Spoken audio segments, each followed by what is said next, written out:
Abra sua Bíblia no livro de Mateus, capítulo 21. Mateus 21, de 12 a 17.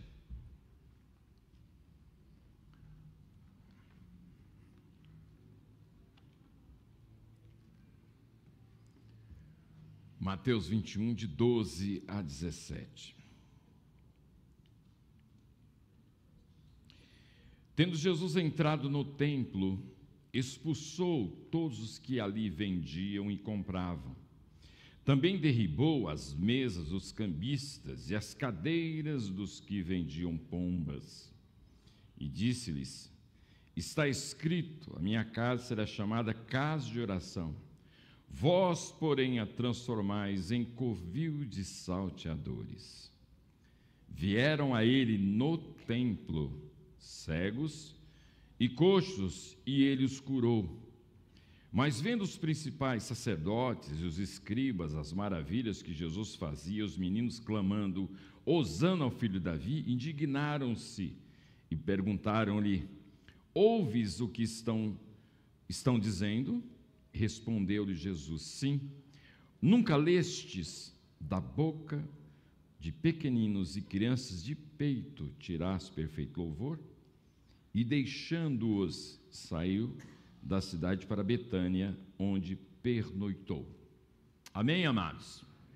Amém ou não? Eu pensei que não tinha ninguém aí, ué. Ou só alguns, né? Poucos. Amados, nessa noite queria compartilhar esse texto que de fato tem uma palavra desafiadora para mim e para você. Jesus fez duas purificações do templo, no início do ministério e depois no final do seu ministério. O primeiro você vê em João capítulo 2, Jesus fazendo isso, e agora no capítulo 21, já quase no final do seu ministério, purificando o templo. Jesus convivia com essa esquisitice de transformar o templo em algo não digno do Senhor. O templo era o local onde o povo deveria se reunir para adorar o Senhor. E aqui eles tinham transformado o templo, como o próprio Jesus diz, no covil de salteadores. O que acontecia nesse momento? O que acontecia aqui descrito nesse texto? William Barclay diz o seguinte, que você tem duas palavras para templo: hieron e naos. Hieron é o em volta do santuário, e naos é o santuário propriamente. Então, em volta do templo, você tinha o espaço, que era o átrio dos gentios, e o espaço, que era o átrio das mulheres. E você depois tinha o átrio, ou o espaço de adoração do judeu, dos judeus, que ofereciam sacrifício, que adoravam o Senhor no naos. O hieron era em volta do templo. Então, em volta do templo é que acontece essa cena, esse fato. Jesus chega e eles estão no átrio dos gentios, comerciando, verdadeiro comércio. Quer dizer, algo que deveria ser talvez um serviço de facilitação para o adorador, que isso seria uma coisa legítima, estava sendo, na verdade, usado para comércio e aproveitamento. O judeu que vinha de longe, diz Flávio Joséfo, que provavelmente ali no templo, nesses dias de festa, chegavam em torno de 250 mil judeus. Se você contar com famílias, etc., diz que nesse tempo chegava cerca de 3 milhões de pessoas a Jerusalém. 250 mil só ali no templo, isso é, passando pelo templo. Então havia um comércio, pior que a 25 de março, no átrio dos gentios, o que deveria ser algo facilitador, isso é, não necessariamente no átrio dos gentios, mas em volta para facilitar o adorador que vinha de fora, que não tinha tempo de escolher o animal, e o animal deveria ser um animal puro ou sem defeitos. A ideia é essa, para oferecer como sacrifício. Isso seria uma coisa legítima, uma coisa boa, porque facilitaria. Mas essa facilitação, na verdade, não ocorria. O que acontecia era exploração. Vendia-se o animal de maneira com um valor exorbitante, aproveitando da sinceridade, da fidelidade do adorador. Não só isso, você tinha os cambistas, porque para você comprar um animal, você deveria converter a moeda romana para o ciclo. A moeda romana tinha a face do César, era uma moeda idólatra, então deveria ser transformada ou mudada para uma moeda legítima, sem idolatria. E esse câmbio, que para comprar o animal, para comprar o animal puro, que deveria para o sacrifício, havia o câmbio, e nesse câmbio se lucrava, principalmente os sacerdotes. Existia, inclusive, um termo que usava, que era o bazar de Anás, que era o sumo sacerdote, e depois passaram para os seus filhos, foi passado pelos seus filhos essa questão do negócio, a negociata. Era isso que acontecia no pátio dos gentios. Jesus chega e expulsa, diz o texto, e a palavra é forte, ele expulsa os vendedores, derruba a mesa dos cambistas e a mesa e as cadeiras dos que vendiam pombas. Agora preste bem atenção, o absurdo. As pombas ou as rolinhas era o sacrifício que era prestado a Deus por aqueles mais pobres que não tinham condição de comprar uma ovelha. Havia essa possibilidade da pomba e da rolinha. Quer dizer, até aquele que não tinha condição era explorado. Entende bem? E Jesus entra e fica indignado. E diz o texto lá de João, o zelo do Senhor. Ele chega e expulsa aqueles homens que estavam fazendo isso. Geralmente, irmãos, a gente olha sempre Jesus como alguém bonzinho, como alguém passivo, que contempla o pecado e vê de maneira passiva. A Bíblia não diz isso. O apóstolo Paulo, inclusive, no capítulo 11 de Romanos, diz que nós devemos considerar a bondade e a severidade de Deus. Geralmente a gente só vê a bondade, se esquece que Deus é um Deus que se ira, que Deus não se agrada com injustiça. Quer dizer, havia injustiça, uma exploração. Aquele que chegava para adorar, ele era impedido de adorar de maneira legítima, até quem sabe cultivava o seu coração, uma ira, uma raiva em função desse comércio, em função da exploração. Jesus então, ele faz uma faxina no templo, ele purifica o templo. Agora preste atenção, aconteceu 2 vezes, em 3 anos de ministério, no começo e no fim. O que acontece então, é que eu e você precisamos sempre estar olhando para o coração, para que o Senhor venha fazer uma faxina no nosso coração, na nossa vida, para que o Senhor venha trabalhar, inclusive, nossa comunidade, para que nós não venhamos errar. Uma igreja reformada sempre tem que estar reformando, dizia Martim Lutero. Sempre a gente precisa estar parando e olhando, vendo as nossas ações, quais são as motivações. Há motivações, as motivações têm que ser legítimas. Não há nada errado, por exemplo, um irmão resolver vender uma literatura para abençoar e edificar os irmãos. Não há nada errado se ele pensar, de alguma forma, ele tirar pelo menos um lucrinho para a sua manutenção. O que é errado é a venda para a exploração. Dessas pessoas que vêm com legitimidade, com desejo de adorar o Senhor, no entanto, são explorados, como tem acontecido no nosso meio evangélico. Exploração da fé. O que acontecia lá na época da Reforma Protestante, em que havia exploração, a venda das indulgências, mudou-se. Agora no meio evangélico você tem, e não há pouco tempo, já faz tempo, esse negócio de exploração da fé, de se vender produtos, dizendo que esse produto tem poder mágico. Eu lembro do irmão que veio aqui conversar comigo, que ele disse que ele já não aguentava mais, não conseguia nem ficar em pé na igreja, na casa dele, porque o tanto que a esposa dele ia lá na reunião tal e trazia o óleo para ungir a casa. Ele disse que ele quase não conseguia ficar em pé, de tanto que colocava óleo ali para abençoar a casa, etc. e tal. A bênção vem por meio de Jesus. Ele é o canal da bênção. Quando nós colocamos, atribuímos um valor espiritual a qualquer coisa, isso se chama misticismo e até idolatria, dizendo que essas coisas têm poder em si para fazer alguma coisa, para fazer milagres.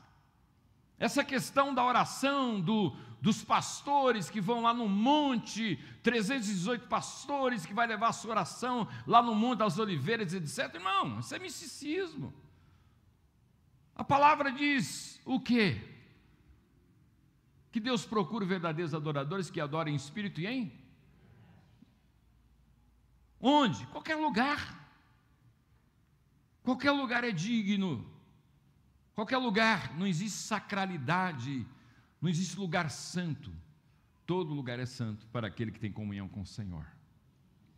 A ideia é, irmãos, que nós vivemos esse tempo de secularização, fugindo da realidade da igreja, de estarmos aqui para adorar. É Ele que é o foco, e não o comércio, e não as vantagens. É complicado, não é? É verdade? Nossa, que se vende produto.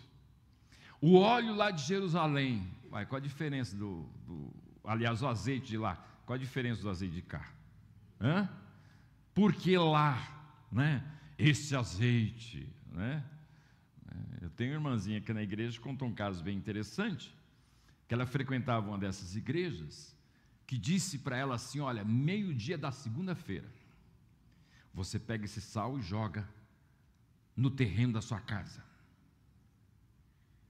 E ela, na ingenuidade, achando que estava fazendo algo de Deus, né?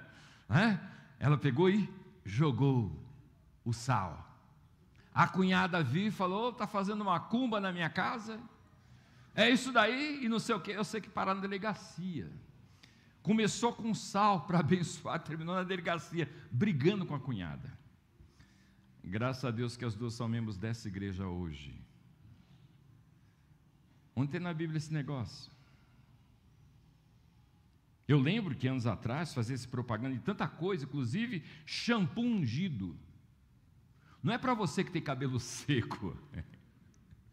Era shampoo mesmo ungido. Talvez o Ari gosta, né, Ari? Quem gostou desse shampoo ungido? Ele usou lá, olha lá como é que ficou a situação. Shampoo ungido, eu não sei que era para produzir caspa santa, não sei. Eu sei que, na verdade, irmãos, negócio. Amados, Jesus expulsou, porque é um Deus que não se agrada disso. Então nós que estamos envolvidos com a igreja, tudo que a gente vem fazer, vem a realizar, a gente tem que olhar as nossas motivações. São legítimas ou não? Estamos simplesmente procurando lucro, ou simplesmente acolher pessoas sem a preocupação de evangelizá-las? Será que a nossa preocupação é só entretenimento? De fazer coisas para atrair pessoas sem olhar de fato o que Jesus diz? Está escrito: a minha casa será casa de oração. Jesus purifica, Jesus faz uma faxina ali no templo. Agora, há outra aplicação, e aí é individual, pessoal. Nós somos o templo do Espírito Santo. O que você tem permitido na sua vida, amado irmão? O que você tem deixado passear na sua vida, caminhar na sua vida? O que você tem curtido na sua vida, no seu coração? Gandhi, que não era um cristão, ele disse assim: eu não permitirei que ninguém ande por minha mente com os seus pés sujos. Eu não vou permitir que ande no meu coração, na minha mente, aquilo que é imundo. Ele não era um cristão. Se ele pensava assim, imagine eu e você, que somos templo do Espírito Santo, o que temos permitido no nosso coração? O que temos deixado habitar na nossa alma? O que você tem deixado, meu amado? E aí digo mais, quem sabe houve uma purificação lá no começo da sua vida, você começou bem, e daqui a pouco começou a caminhar, daqui a pouco aquelas concessões, aquelas aberturas, aquelas, sabe, vai permitindo as pombinhas, as cadeirinhas, as mesinhas, e aí vai tomando a forma, daqui a pouco o templo está da mesma forma que estava, concessões. Nós devemos ser radicais na nossa vida. Às vezes cobramos do outro, mas a gente não faz lição de casa. Eu não posso brincar com o pecado e você também não. O que você tem permitido no seu coração? Hoje é dia de ceia, é dia de você acertar a sua vida com o Senhor, dizer não, Senhor, expulsa isso da minha alma. Eu não posso ser condescendente com isso que habita no meu coração. Citei hoje pela manhã um dos pecados que tem escravizado homens, mas não só homens, pornografia. E às vezes homens casados, escravos de pornografia. E já sabemos, não de poucos casos, de separação, porque o marido escravo de pornografia. Hoje as coisas estão fáceis, hoje está aí no celular, e aí de madrugada a esposa está dormindo, etc., e aí começa a curtir pornografia. Isso tem habitado no seu coração, meu amado? Você tem permitido isso na sua vida? E não só esse tipo de pecado, a desonestidade, a fofoca, e outros tipos de pecado. Falei aqui de manhã sobre a questão da fofoca. Fofoca não é só de quem fala, é quem ouve.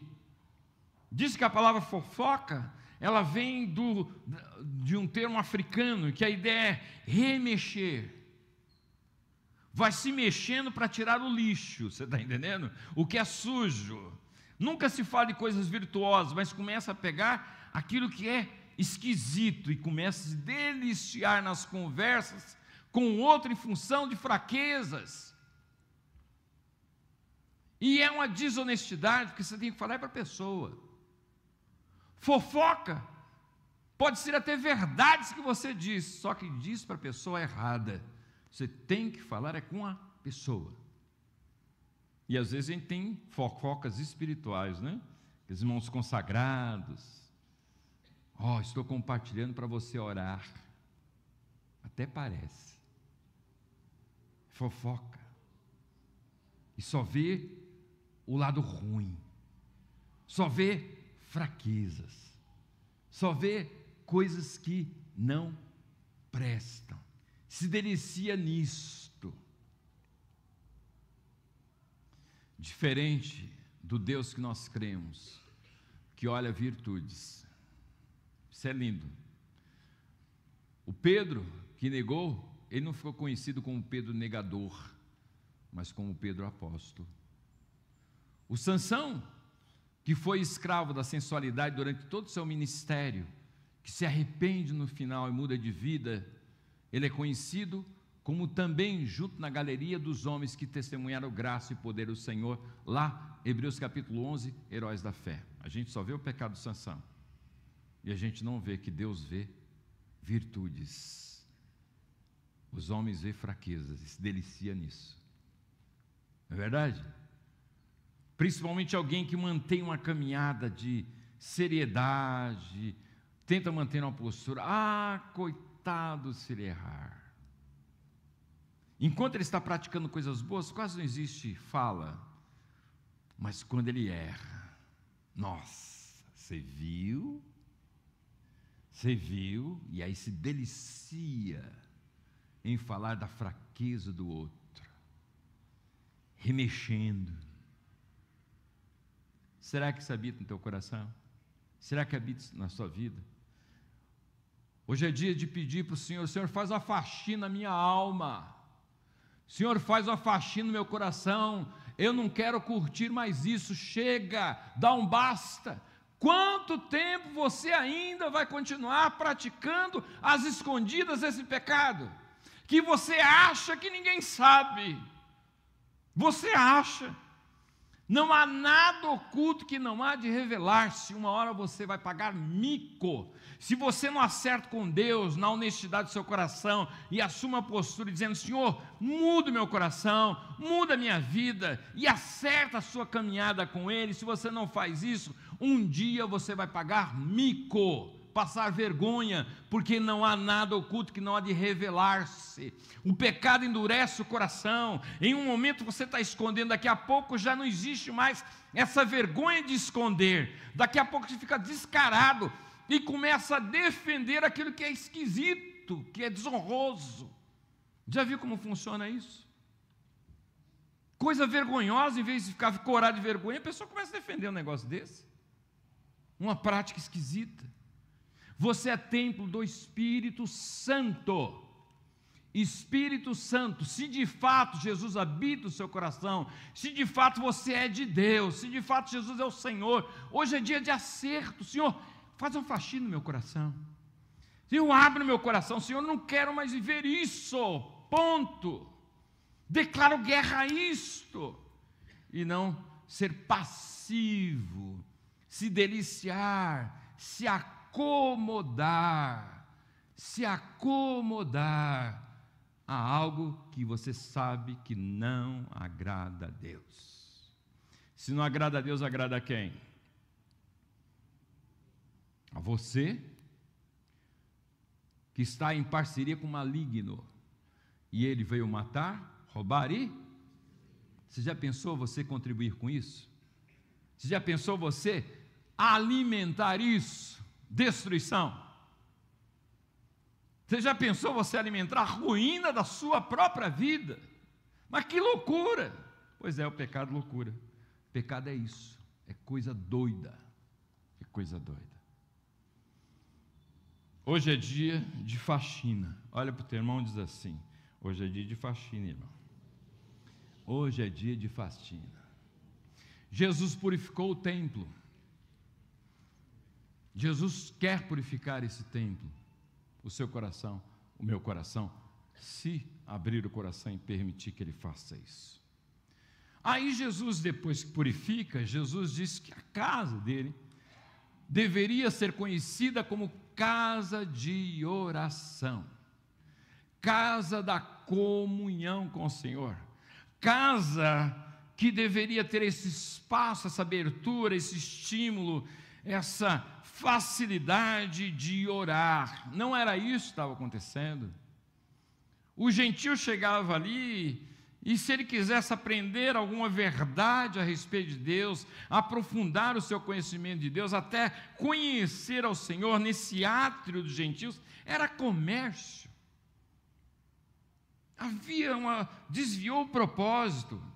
Jesus diz: a minha casa, ele está citando um texto de Isaías 57, 6. A minha casa, aliás, 56, 7. A minha casa, está escrito. Por isso que a gente sempre tem que avaliar o coração com Bíblia. Não simplesmente olhar para o lado. Porque às vezes eu olho para o outro e vejo que o outro tem certas fraquezas que eu não tenho, eu me acomodo. Tem que olhar o que a Bíblia diz, o que a palavra ensina, qual deve ser o seu procedimento, a sua maneira, e a igreja sempre precisa estar reformando, olhando para as suas motivações enquanto comunidade. Não estar fazendo as coisas automaticamente, porque essa é a nossa inclinação. Condicionamento. De sentar, ouvir e sair da mesma forma. Condicionados. Não é? A gente não tem uma liturgia fechada. Mas as igrejas que têm uma liturgia fechada correm esse risco. Eu lembro o pastor que falou: hoje vou dar uma pegadinha na minha igreja, porque ele sempre cantava o mesmo hino no momento de dízimos e ofertas: tudo entregarei. E aí o pastor orou, começou o culto, falou: vamos cantar o hino tal. E o pessoal automaticamente já começou a ir para dar oferta. Aí o pastor falou: ué, não falei que era momento de oferta? Condicionamento. condicionamento. Amados, casa de oração é casa do relacionamento com esse Deus vivo. A minha casa de Jesus, casa de oração, está escrito. Eu tenho que olhar para a palavra. Está escrito. A minha casa será chamada casa de oração. Você é cristão, amém ou não? Você está seguindo Jesus, meu irmão? A Bíblia diz para você imitar Jesus, verdade ou não é? Ele é nosso mestre, ele é nosso modelo, verdade ou não? Ele disse que a casa dele é a casa de... E a sua casa é a casa de oração? A sua casa habita a oração? Hã? Claro, no lar nós temos muitas coisas boas, o prazer, a alegria. Eu sou um cara muito caseiro, gosto da minha casa, gosto de ficar em casa, né? Parece que os homens são inclinados a isso, não? Ou eu estou sozinho nesse negócio aí? Mulher gosta de sair, né, só? E o homem gosta de ficar em casa. Interessante, né? Acho que deve ser fruto do pecado, né? Mas enfim, a sua casa habita oração? Tem espaço na sua casa para oração? Pois é, nessa noite eu vou tomar uma postura diferente. Minha casa, casa de... Vamos repetir? Minha casa, casa de oração. Você é cristão? Jesus disse que a minha casa será conhecida como casa de... Se você é cristão, esse é o seu modelo da sua casa, do seu lar. Nós vamos começar aqui, irmãos, um projeto de grupos pequenos, e o tema é esse: minha casa, casa de oração. Habita oração na sua casa? Se você quiser tomar hoje uma postura, a partir de hoje, em casa, vai ser casa de oração. Vai habitar oração. Há espaço para outras coisas, mas olha, tem faltado oração em casa, verdade ou não é, irmão? Você se reúne para orar com os seus? Você se reúne para orar com os seus? A sua casa habita oração? Se hoje você quiser tomar uma postura, não, minha casa vai ser conhecida como casa de oração. Se isso é verdade, levante a mão onde você está. Levante a mão. Isso. Muito bem. Quem esteve de manhã aqui, abaixa a mão. Quem não esteve de manhã, levante a mão. Minha casa, casa de oração. Isso. Olha lá, vai distribuir um folhetinho para você preencher e depois entregar no final, tá bom? E você compra, não abaixa a mão não, irmão. Opa, mão erguida aí, assumiu, assume. Amém, amém. Lá na galeria, lá em cima, tem alguém aí responsável? Olha lá, ó. Minha casa, casa de oração.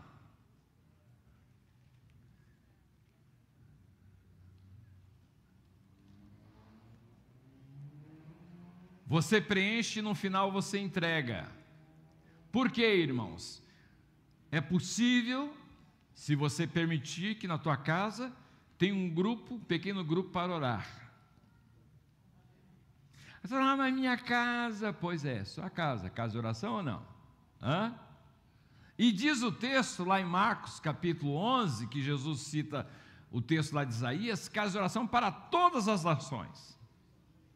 Há espaço para todos. Há espaço para todos. Deus é um Deus com o coração aberto para todos. Por isso que eu tenho Jesus do coração e você também, que não está restrito a alguns.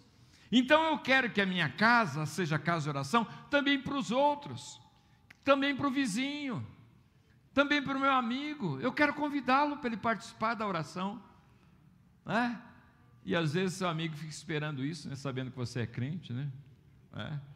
De participar um dia de um momento assim, de abrir o coração, de compartilhar as dificuldades.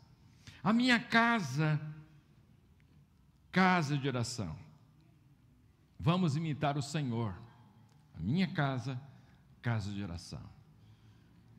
E aqui é lindo porque é possível que a sua casa, que não tem sido nada de lar agradável, mas o lar das encrencas, é possível que mude para a honra e glória do Senhor, amém ou não? Onde existe a oração, a coisa muda, transforma, porque Deus é o Deus que muda a vida das pessoas. A minha casa, Você é templo do Espírito Santo, amém ou não?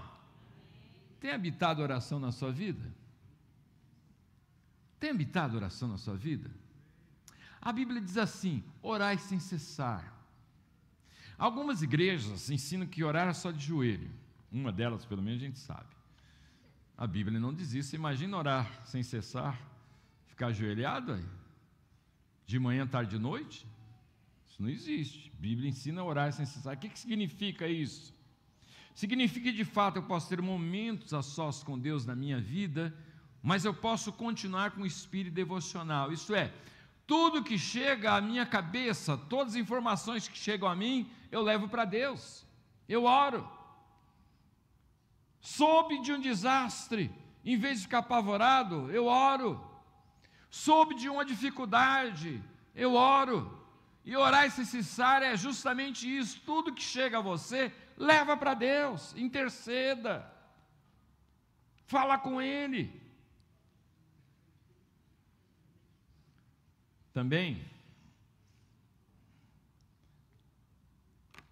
quando se está apaixonado, não se esquece. Verdade ou não é? Você já teve apaixonado alguma vez? Já teve ou não? Nem vou pedir para levantar a mão, porque tem irmãos que vão correr risco de vida se não levantar a mão, né? Quando você está apaixonado, você não esquece. Essa é a maior motivação para a oração. Se você ama a Deus, você não vai esquecer. Sempre, constantemente, estará habitando a sua mente e seu coração. Orai sem cessar. Então notem, a casa é purificada. Aí, depois da purificação, tem a oração. A casa é transformada em casa de oração. E aqui, irmãos, é como se fosse um degrau. Purificação, oração, a casa se torna a casa da manifestação do poder de Deus. Olha o que diz o texto, acompanhem comigo, olha que detalhe lindo. Jesus diz assim: a minha casa, verso número 13, será chamada casa de oração. Vós, porém, a transformais em covis salteadores. Casa de oração.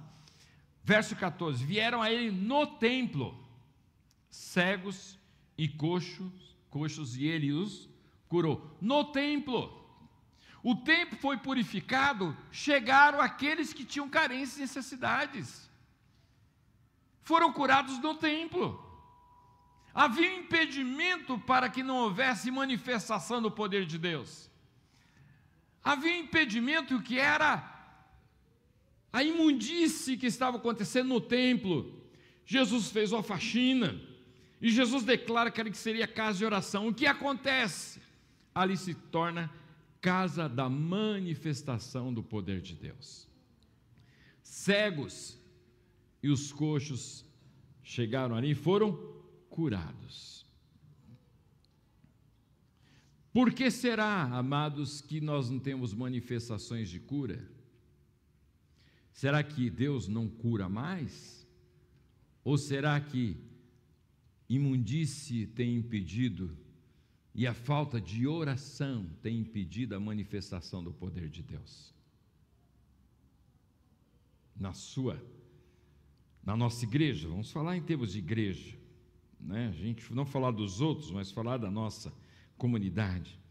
Casa purificada, casa de oração e casa que manifesta o poder de Deus. Os cegos, que não sabem para onde vão, que não têm esperança, que não têm segurança, que vivem em trevas, são curados.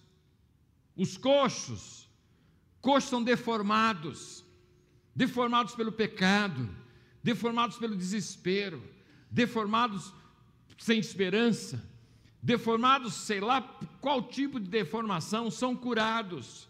Onde? Onde existe esse Jesus presente. E ele só vai estar presente se de fato houver purificação e de fato busca, interesse, oração a esse Senhor. Você crê nisso, irmão? Poder de Deus. A minha mão não está escolhida, diz o Senhor, para que não possa salvar. para que não possa agir, mas os vossos pecados fazem separação entre vós e o vosso. Tem que ter purificação, tem que ter esse interesse, essa vontade, esse desejo, essa intercessão, essa comunhão com o Senhor. E aí nós temos a manifestação do poder de Deus. Os cegos são curados, os deformados são curados. Gente que chega à nossa comunidade, que não tem esperança, precisam ver, experimentar Jesus na igreja. Amém ou não? Poder de Deus, poder de Deus, poder de Deus. Ele ainda continua sendo Deus, Ele ainda continua agindo.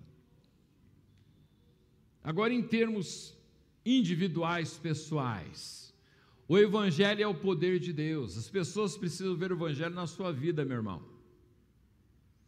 As pessoas precisam ver o Evangelho na sua vida, não só ouvir, mas ver através do seu testemunho. Você tem falado que você é um cristão comprometido com o Senhor? Ou você tem vergonha de Jesus? Você é agente secreto do Senhor? Não é? Alguém vai descobrir, quem sabe, em algum momento que você é com muita dificuldade. O que deveria ser muito claro, a manifestação do poder de Deus na sua vida. Evangelho, o maior milagre que existe, a maior manifestação do poder de Deus é Deus transformando o coração de um homem. Muito mais do que a cura de um cego, muito mais que a cura de um paralítico, é a mudança desse homem, dessa inclinação ao pecado, desse anseio por pecar, de viver na sua intimidade uma vida santa, desejando honrar o Senhor na sua intimidade. Isso é Deus, é manifestação do poder de Deus. As pessoas precisam ver o Evangelho na sua vida, irmão. O poder de Deus, entende bem? Não só você estar orando por alguém, que seria uma bênção, mas as pessoas veem no poder de Deus na sua vida, uma vida diferente, uma vida honesta, uma vida íntegra, entende bem? Uma vida de gente que caminha com seriedade e santidade. O Evangelho tem que ser não só pregado, mas visto através de testemunhos de gente que crê no Senhor, que crê no Senhor. Notem, irmãos, a casa é purificada, a casa é chamada casa de oração, a casa é manifestação do poder de Deus, e aqui vem um degrau máximo, que a casa se torna a casa do perfeito louvor. Olha o texto, diz o texto que os religiosos, eles ficam indignados, porque as crianças estão louvando o Senhor, dizendo, Hosana ao filho de Davi. Hosana significa salva-me, salve-me. Estão dizendo que Jesus é o Messias, que Ele é o Rei dos Reis, Senhor dos Senhores. E o lindo não é que as crianças foram ensinadas, simplesmente estimuladas espontaneamente por ver a manifestação do poder de Deus. Aquelas crianças começaram a louvar o Senhor, e se agradou o coração do Senhor. E os religiosos, que estavam tão acostumados com a impureza, com a imundície do comércio, da injustiça, da exploração, ficaram indignados com as crianças cantando. Que absurdo! E chegaram para Jesus e disseram, o senhor não está ouvindo o que eles estão dizendo? Porque eles achavam que Jesus era um líder carismático. Ali está o Senhor do Senhor, o Rei dos Reis. E Jesus disse, nunca lestes, olha a palavra de novo, nunca lestes, porque é dos pequeninos que Deus tira o perfeito louvor. E aqui está falando criança que amamenta. A ideia do judeu é que até 3 anos de idade a criança amamentava. Então está falando de crianças pequenas e às vezes até um pouquinho mais velhas. Estavam louvando o Senhor espontaneamente porque viram manifestação do poder de Deus. E aqui é um desafio para mim e para você. Os teus filhos estão vendo manifestação do poder de Deus na sua vida, pai, na sua vida, mãe, para louvar o Senhor? para ver Deus na vida, na sua vida. As crianças estão vendo Deus na sua vida, pai. Estão vendo Jesus na sua vida, mãe. Notem, irmãos, espontaneamente, por ver, elas não foram ensinadas, educadas, dizendo, olha, tem que cantar assim. Não, espontaneamente, claro que elas aprenderam com os pais essas verdades, mas agora foram estimuladas porque viram o poder de Deus. E aí, louvar o Senhor, e Jesus chama de perfeito louvor, vindo das crianças, porque criança é simples, adulto é chato, verdade ou não, irmão? Criança é simples, não é difícil agradá-las. É claro que às vezes a gente começa a criar as crianças e ensiná-las algumas coisas e depois a gente vai pagar o preço, né? Contei, viu, Cláudio, que você comprou o número 0 do Nike para o Nicolas. Ele cresceu, agora segura a bronca. Criança não sabe o que é Nike. Criança não sabe o que é roupa de marca. É a gente que cria. Criança é simples. Eu lembro que eu comprei um brinquedo para o Júnior, meu mais velho. Eu fiquei empolgado com o brinquedo, era um trator, uma pilha, não era controle remoto, tinha uma alavanca, ele ia, levantava, e eu mostrei para o Júnior, ele olhou para aquilo, foi lá, pegou um pauzinho, começou a brincar com um pauzinho, era mais interessante que aquilo que eu achei, porque criança é simples, porque é delas que Deus tira o perfeito, simplicidade, criança carrega humildade, criança é frágil. Nós não. O eu, o ego, eu sou capaz. Já viu como é que é? Eu sou forte, né? Pois é de gente simples, gente humilde, gente frágil, que Deus tira o perfeito louvor. A casa do perfeito louvor. A casa foi purificada. A casa é casa de oração. A casa é manifestação do poder de Deus. Agora chegou no mais alto grau. Perfeito louvor. De imundo para perfeito louvor. Quem faz isso? Só Jesus. Entende bem? Mudança, só Jesus. Vamos parar com esse negócio de discurso ideológico, dizendo que a questão é desigualdade. Se você dá dinheiro para o pecador, ele vai ser um pecador com dinheiro no bolso. A diferença é essa. Ele vai ter condição de pecar com mais sofisticação. Entende bem? Não estou dizendo que esse mundo desigual está certo, não está. Mas não é isso que vai mudar as pessoas. Porque a educação, se nós dermos a educação para esses homens, esse país vai mudar. Você acha? Dá uma olhada no nosso congresso lá, o currículo daqueles que estão lá na frente lá. Dá uma olhada para o currículo. Dá uma olhada para o currículo deles. Páginas de cursos, de formação. Mas isso não muda o fato que são pecadores, que carecem de Deus e que não vão viver integridade, no sentido integridade, no sentido legítimo da palavra, porque integridade se pensa em dinheiro. Não. Integridade significa não adulterar, integridade significa fidelidade ao outro, integridade significa não mentir, integridade significa não manipular, não ter face dupla. Você acha que isso, se a educação funcionasse, esse povo que está lá, que tem condições, que tem cabeça, não estariam cometendo o que cometem? A educação tem seus limites. O que muda o coração do homem é Jesus. É Ele que transforma o imundo em santo. É Ele que transforma aquele que estava imundo em gente que presta, que adora o Senhor de maneira legítima e quem sabe até um perfeito louvor. É Ele quem faz isso. E só Ele faz isso. Ninguém mais.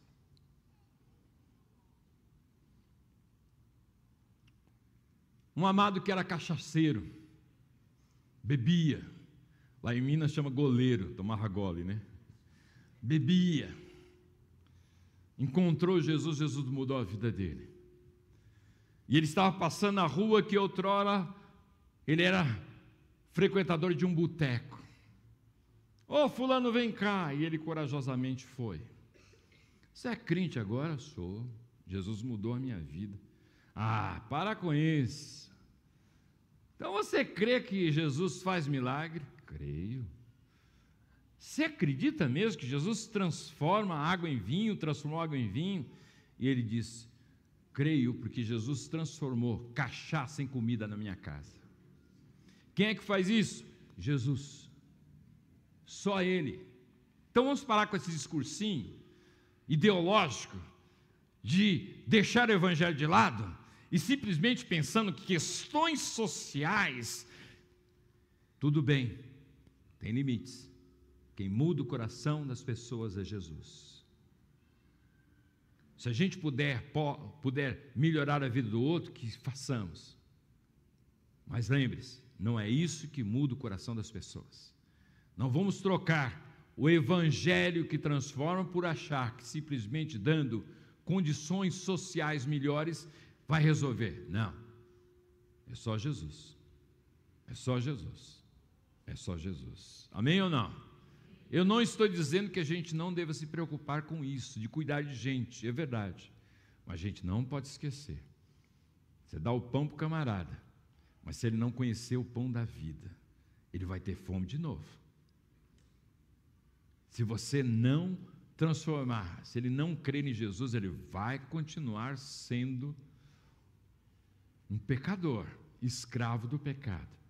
O evangelho é o poder de Deus que transforma o imundo em gente santa, o desonesto em honesto, o escravo em livre. Livre para quê? Para fazer coisas boas, tá bom, irmão? Porque tem gente falando sobre liberdade, mas é para tomar uma cervejinha. Aí não é liberdade, não tem nada a ver, tem nada a ver. Liberdade para coisas boas, isso daí não precisa nem esforço, qualquer um faz. Agora, caminhar com seriedade, honrando o Senhor, é só Jesus quem faz. Amém, amados? Hoje é dia de ceia. É dia de você olhar para a sua vida. A Bíblia diz: examine-se, pois, o homem a si mesmo. Eu não posso e não tenho nem condições de examinar a sua vida. Mas você pode olhar para dentro de si. Como está a minha vida? Como está o meu coração? Será que eu tenho permitido, concedido? Outrora experimentei a graça, Deus mudou a minha vida, mas aí eu fui agregando, permitindo, e daqui a pouco você só mudou o seu horário, a sua agenda, mas você continua o mesmo. Mesmo. Hoje é dia de faxina.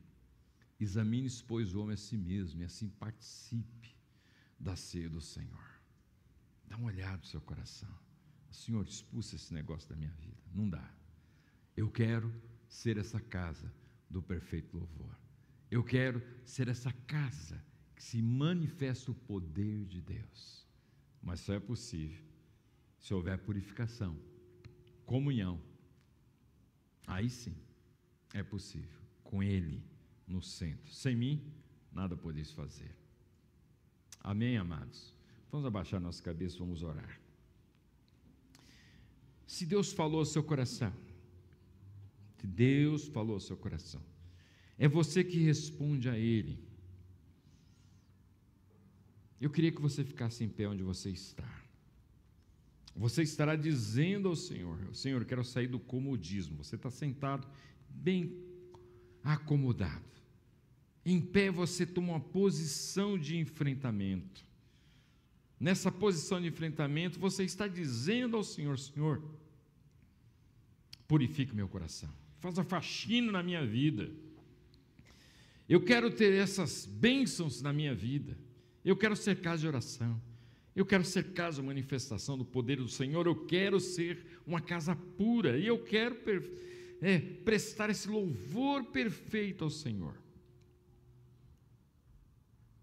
Eu quero. Se essa é a sua oração, eu queria que você ficasse em pé onde você está. Nós vamos orar nesse momento. Nós vamos orar nesse momento. Se Deus falou ao seu coração, toma uma posição. E essa posição é ficando em pé, respondendo a Deus. Respondendo a Deus numa atitude de enfrentamento. Numa atitude de enfrentamento, de coragem, de humildade, de dependência. Senhor, nós queremos te agradecer por tua palavra. Porque, ó Deus, o teu desejo, o teu anseio é que teu povo seja esse povo que preste um culto com louvor perfeito ao Senhor. E esse louvor perfeito tem nada a ver com a harmonia da música, mas tem com o coração afinado diante de Ti, com o coração purificado diante de Ti, com a vida de dependência diante de Ti, com a vida de humildade diante de Ti. Em nome de Jesus, Pai. O Senhor conhece os nossos corações, conhece o coração de cada um dos meus irmãos. O Senhor sabe quem somos. E nesta noite, noite de ceia do Senhor, nós queremos selar esse compromisso com o Senhor, tomando essa posição. Senhor, faz a faxina na minha vida. Senhor, faz a faxina no meu coração. Senhor, me dá coragem de romper com esse comodismo de praticar esse pecado. Senhor, em nome de Jesus, eu tomo uma posição de enfrentamento, porque meu desejo é ser essa casa onde habita a oração. O meu desejo é que haja poder na minha vida para manifestar, para testemunhar do Evangelho, uma vida que manifeste o poder do Senhor, o Evangelho sendo visto através de mim. Senhor, eu quero prestar esse louvor perfeito, Senhor. A minha casa, o meu coração, há de ser isso para a honra e glória do Teu nome, Senhor. Em nome de Jesus, nós oramos agradecidos. Amém. Amém. Podeis sentar. Vamos louvar o Senhor se preparando para a ceia do Senhor.